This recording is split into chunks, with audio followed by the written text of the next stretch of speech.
With the development of the Ford Model T, renowned American manufacturer Henry Ford transformed the automobile sector.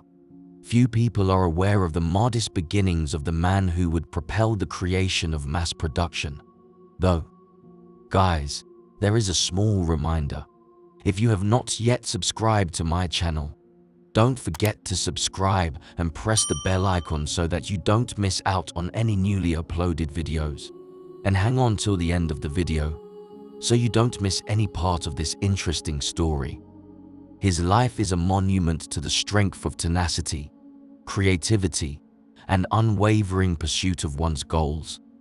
So this video will take you to the grand history and the current status of this brand.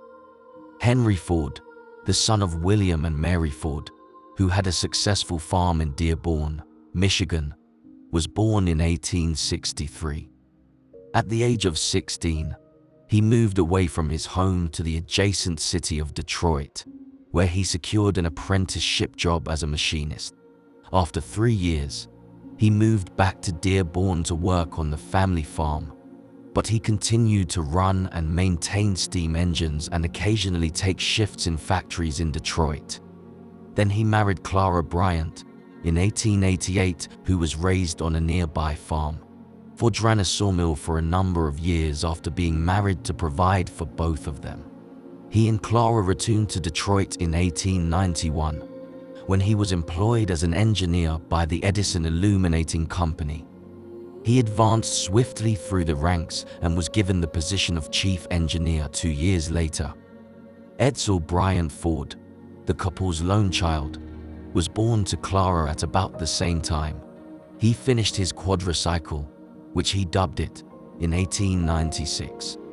It had a light metal frame with 4 bicycle wheels as well as a 2-cylinder, 4-horsepower gasoline engine. After finishing his quadricycle, Ford had the chance to meet Thomas Edison, a renowned inventor. Edison supported Ford's creative endeavors. Ford made the decision to establish the Detroit Automobile Company at that time and leave the Edison Illuminating Company. Ford had the vision, but he was unable to produce automobiles at the high quality and low price he desired. Thus the business crumbled and was shut down.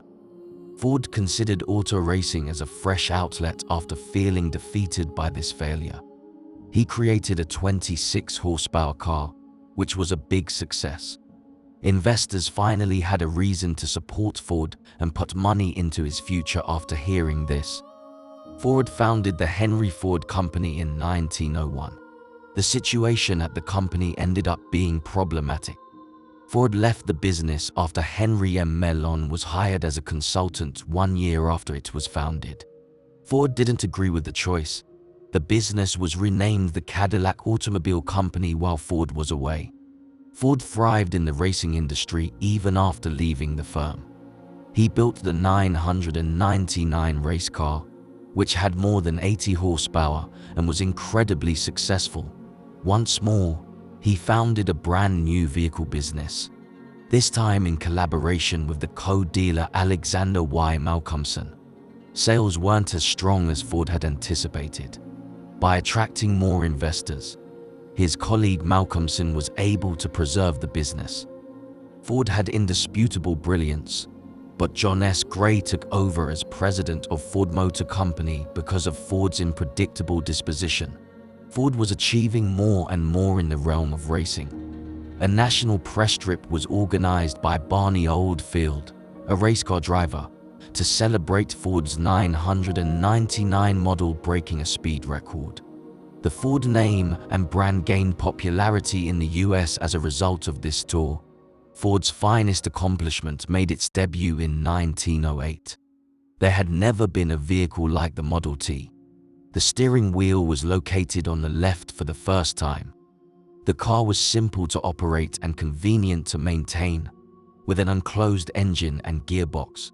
Most importantly, the automobile was a completely unheard of $825. The high-quality Ford was very reasonably priced. In order to appeal to all middle-class Americans, including farmers and fellow countrymen, he intended to represent the Model T as desirable. Ford's introduction of the assembler line to his factories in 1913 revolutionized the sector. The assembler line greatly increased the efficiency of the automotive manufacturing process. It was possible to produce a Model T every 24 seconds. Ford's ability to reduce the price of the Model T to $360 was made possible by this tremendous increase in output. The car became the most well-known automobile of all time as a result of this. Ford's Model T accounted for more than half of all automobiles in America within 5 years after the invention of the assembly line.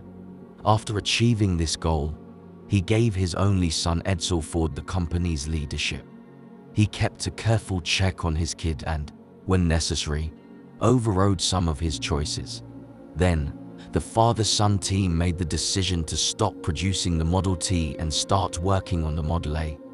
Although the Model A was revolutionary, sales were not as strong as they had hoped. Ford had at this point achieved popularity. He received a lot of flack for his contentious political beliefs, which included some anti-Semitic statements. He also made an unsuccessful effort to get elected to the US Senate. When Ford's son Edsel passed away in 1943, he had to take over as business president once more. He was aging and had been working for such a long period. He made the decision to hand the presidency over to Henry Ford II, his grandson. Henry Ford, who was 83 years old, passed away just 2 days following this choice. It is hard to think of vehicles today without thinking of Ford because of what he accomplished, which was dreamed of. That brings us to the end of the video. Thank you for being to the end of the video. Don't forget to like, share, subscribe, and tell us what you think about this video below in the comment section. Let's meet again with another interesting video.